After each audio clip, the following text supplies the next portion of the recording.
repeat after me. Blake, I give you this ring. Blake, I give you this ring. As a sign of my vow.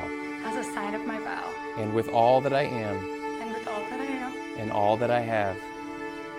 And all that I have. I love you. And will be yours in marriage forever. Will be yours in marriage forever.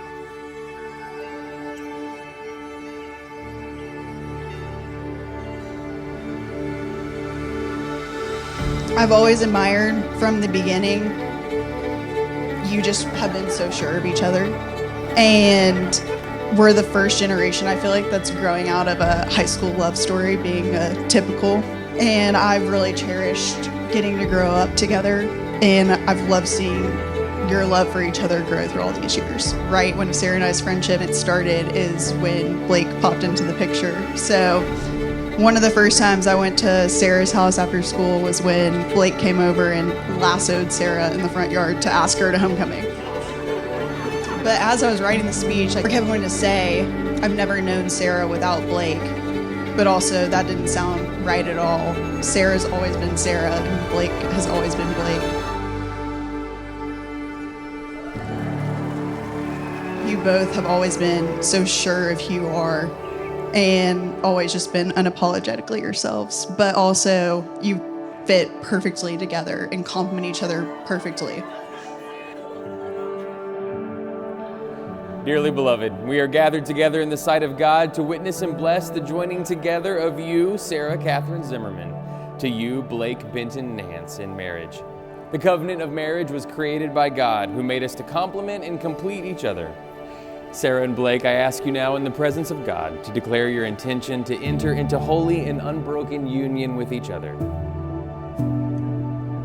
Hi everyone, I'm Katie.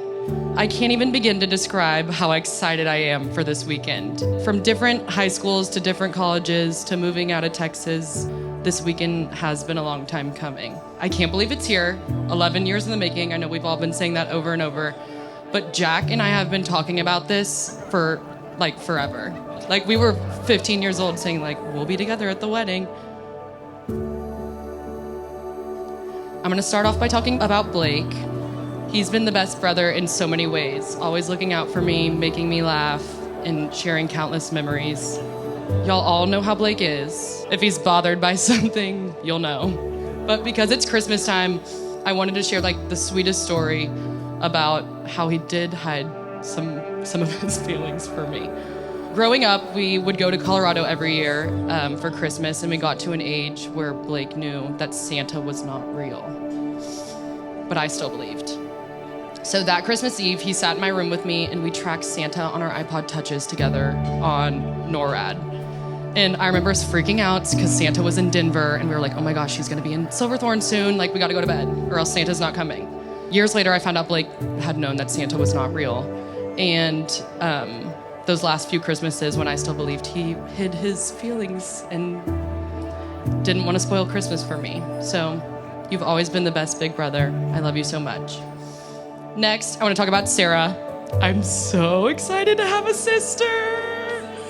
You've been putting up with our family now for 11 years, and you've truly seen it all. I can't imagine Blake with anybody else.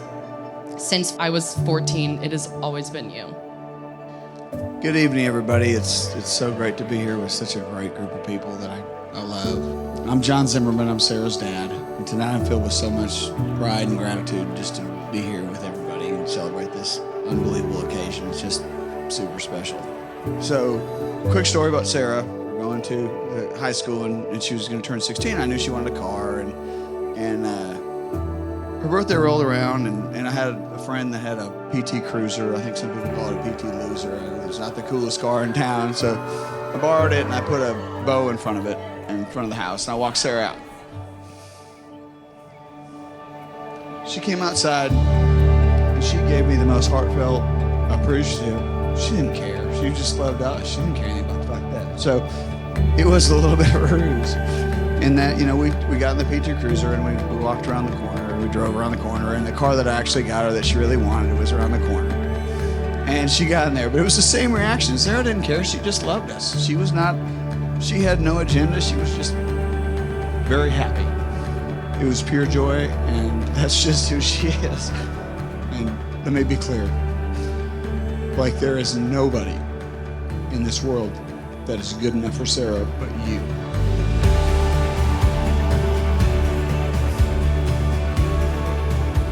One of the questions I asked both of them was, why do you want to get married? You're already together. You have been for a long time. You love each other.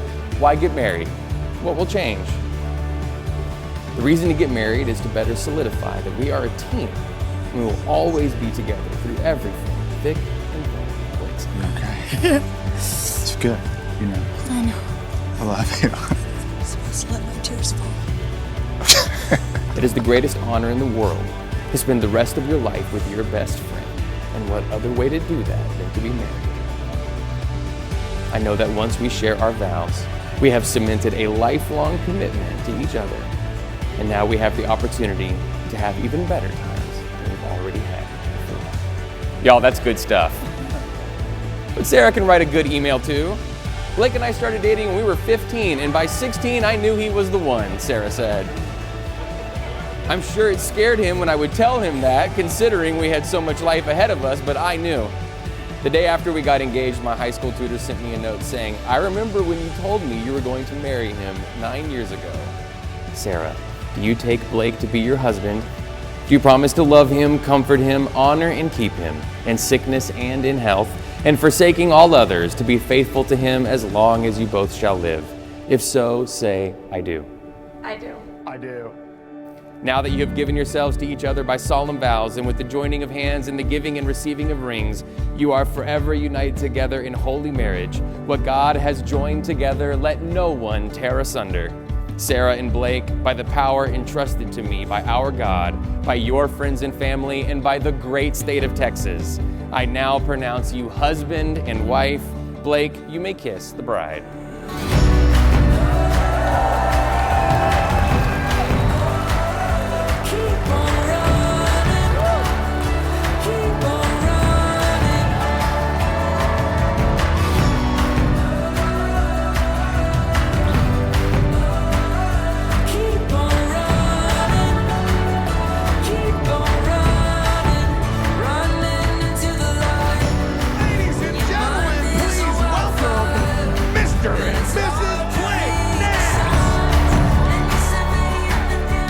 What an absolute pleasure to see all these people we love sitting around here honoring what I think is the greatest couple of all time. I love these kids so much.